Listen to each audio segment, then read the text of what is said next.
Hello everyone, technologies for education में आपका स्वागत है। आज हम इस वीडियो में करने वाले हैं ज्योग्राफी के मोस्ट इंपॉर्टेंट 1000 क्वेश्चंस की सीरीज का छठा पार्ट करने जा रहे हैं। तो चलिए आगे बढ़ते हैं। अगर आपने इससे पहले पिछले 5 पार्ट नहीं देखे, सबसे पहले जाकर वो देखिए, क्योंकि आपका बेस ज्योग्राफी में बेस बनना बहुत ज़रूरी है, वरना आपके लिए मुश्किल होगी। ठीक है, चलिए शुरू करते हैं। पिछले वीडियो में मैंने पूछा था आपसे प्रैक्टिस क्वेश्चंस में ये सारे क्वेश्चंस पूछे थे मैंने कि वर्ल्ड लार्जेस्ट सलाइन लेक क्या है। तो इसका आंसर हो जाएगा कैस्पियन सी। अगर इन टर्म्स ऑफ एरिया बात करें तो कैस्पियन सी हो जाएगा, इन टर्म्स ऑफ वॉल्यूम बात करें तो लेक सुपीरियर हो जाएगा। हालांकि कई सारे लोग ऐसे हैं जो कि कैस्पियन सी को ये उस लेक नहीं मानते, कि लोग बोलते हैं कि ये सी है। इस पर बहुत ज़्यादा विवाद चल रहा है। और अगर मैं आपको एडिशनल जानकारी के लिए बता दूं कि कैस्पियन सी जो है ये बॉर्डर शेयर करता है ईरान के साथ, कजाकिस्तान के साथ। ईरान, रसिया, कजाकिस्तान, अजरबैजान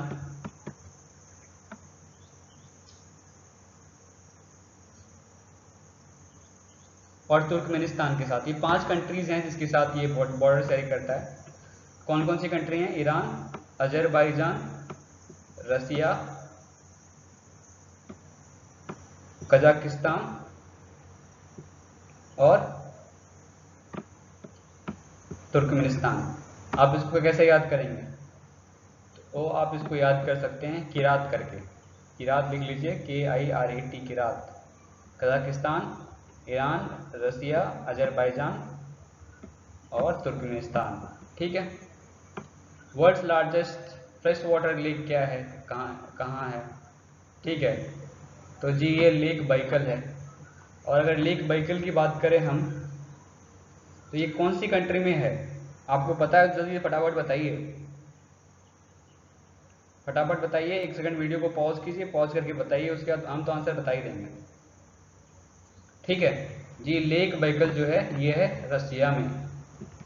अब इंडिया लार्जेस्ट सलाइन लेक की बात हो रही है। ठीक है, तो इसके 2 पॉसिबल ऑप्शन हैं। अगर ब्रैकिश वाटर लेक पूछा जाए तो इसका आंसर क्या हो जाएगा? इसका आंसर हो जाएगा चिल्का। ठीक है। अगर आपसे ये पूछा जाए कि इनलैंड जो लार्जेस्ट लाइन लेक कौन सा है, तो ये है सांबर लेक। सांबर लेक कहाँ है? राजस्थान में। ठीक है। India largest fresh water lake कहाँ है, ये भी आपको पता होना चाहिए। आप 1 सेकंड वीडियो को पॉज कीजिए, पॉज करके फटाफट बताइए। मैं इंतजार कर रहा हूँ, आप फटाफट बताइए, पटा के तुरंत कमेंट कीजिए। ठीक है, जल्दी जल्दी सर्च कीजिए और सर्च करके बताइए मुझे।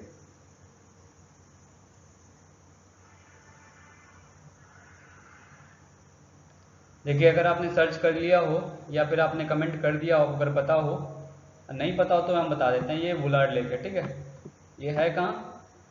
तो ये है जम्मू एंड कश्मीर में। चलिए जी, तो ये प्रैक्टिस क्वेश्चन हो गया। अब चलिए आज के क्वेश्चन पे बढ़ते हैं। विच of the following lake is an oxbow lake? देखिए, ऑक्सबो लेक होता क्या है आप ये समझ लीजिए। पहले मैं ये कॉन्सेप्ट थोड़ा सा क्लियर कर देता हूँ। होता क्या है ना कि नदियाँ जब बहती हैं, कभी इस पैटर्न में बहती हैं, ऐसे ऐसे ऐसे ऐसे सांप की तरह से घूमते जाती है। तो कई बार क्या होता है कि नदियों का शेप ना ऐसे हो जाता है, बट यहाँ जो सेडिमेंट जमा हो जाते हैं तो धारा क्या होती है? ऐसे बन जाती है। तो ये जो ऑक्सबो बन जाता है ना, ठीक है, मिएंडर्स होते हैं, इसको बोलते हैं मिएंडर्स पूरे को। और जब मिएंडर्स, कई बार क्या होता है कि मिएंडर्स का जब ये क्लोज हो जाता है, नई धाराएं बन जाती हैं, तो ये जो कहलाता है, ये कहलाता है ऑक्सबो लेक। ठीक है, और इसमें से ऑक्सबो लेक कौन सा है जी? कांवर लेक। कांवर लेक कहाँ है? तो बिहार के बेगूसराय में। अब क्वेश्चन पूछा जा रहा है, which of the following is a mean made lake? आपको अगर इनमें से सारे ऑप्शंस देखिए और कोशिश कीजिए एलिमिनेशन करने की। अगर आप एलिमिनेट कर पा रहे हैं इसके आंसर को तो बहुत जल्दी बता देंगे। अगर नहीं कर पा रहे हैं, अगर थोड़ा सा भी नॉलेज है ना, एक क्वेश्चन को अगर आप एलिमिनेट करेंगे तो आपके 33% जो चांसेस हैं वो बढ़ जाते हैं। 2% को एलिमिनेट करेंगे तो 50% चांसेस हैं आपके करेक्ट होने के बढ़ गए। तो आप एलिमिनेट करके इस क्वेश्चन को अटेम्प्ट करने की कोशिश कीजिए। अगर नहीं भी हो रहा है, अब अगर नहीं हो पा रहा उसके लिए तो हम हैं ही बताने के लिए, ठीक है। तो इसका आंसर क्या हो जाएगा, कांकरिया लेक। कांकरिया लेक कहाँ है, अहमदाबाद में। और आपकी जानकारी के लिए बता दें, एसबीआई का लोगो भी जो है ना इसी लेक से इंस्पायर होकर बनाया गया है। तीसरा question, Sundarban delta is which of the following river, it is C both A and B. Delta पता होगा आपको क्या होता है, नदियां फ्लो कर रही हैं, बीच में ऐसे ऑब्स्टेकल आ जाते हैं, नदी की बहुत सारी ऐसी धाराएं बन जाती हैं, ठीक है। इसमें मैंग्रोव फॉरेस्ट उगते हैं। सुंदरबन डेल्टा के बारे में सुना होगा आपने, 2010 में यहाँ 2009 में बहुत भयंकर ये तूफान आया था, साइक्लोन आया था, क्या नाम था उसका, आइला, ठीक है। उससे क्या हुआ था कि वहाँ इससे हुआ क्या था कि जो समुद्र की टाइड्स है आ गई थी और फ्रेश वाटर लेक में सलाइन वाटर मिल गया था, इससे वहाँ का कृषि जो प्रोड्यूस है उसका 20% गिर गया था। चलिए आगे बढ़ते हैं। Which of the following is resulted by La Nina? La Nina एक स्पेनिश वर्ड है जिसका मतलब होता है द लिटिल गर्ल। आपको पता है द लीना क्या होता है, पैसिफिक ओशन में ईस्टर्न पैसिफिक और वेस्टर्न, तो हवा क्या बहती है, ट्रेड विंड्स वेस्ट से बहती है, तो गर्म हवाएं क्या होती है यहाँ इकट्ठा हो जाती हैं। फिर इसका जो वॉकर साइकिल बोलते हैं, एक को वॉकर साइकिल के बारे में पढ़िए तो आपका कॉन्सेप्ट क्लियर हो जाएगा इसका। तो क्या होता है कि पैटर्न बनने लगता है, तो एक एल नीनो और ला लीना बनता है। एल नीनो से क्या होता है, एल नीनो से इंडिया में सूखा आता है, ला नीना से इंडिया में बारिश अच्छी होती है। तो इसका आंसर क्या हो जाएगा, option A. Trade wind blow इन, कौन से रीजन में ट्रेड विंड ब्लो करती है, more than one answer can be correct.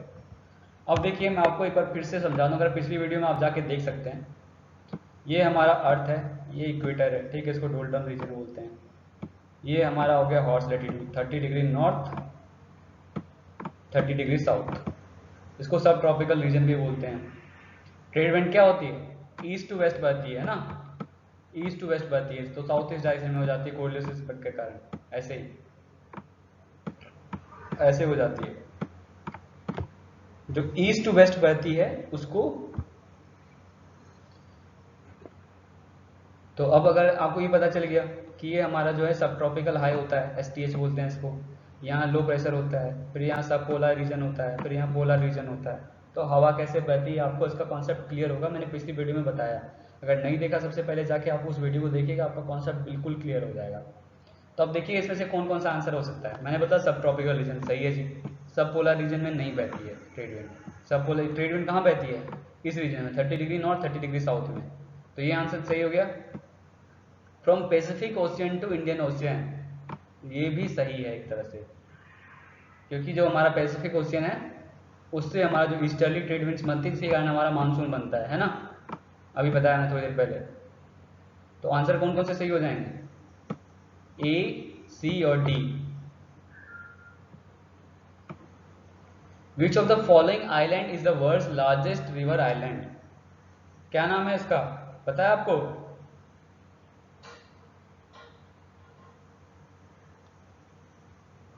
मैंने स्पेलिंग मजोली लिख दिया, इसका नाम मजूली है, ठीक है।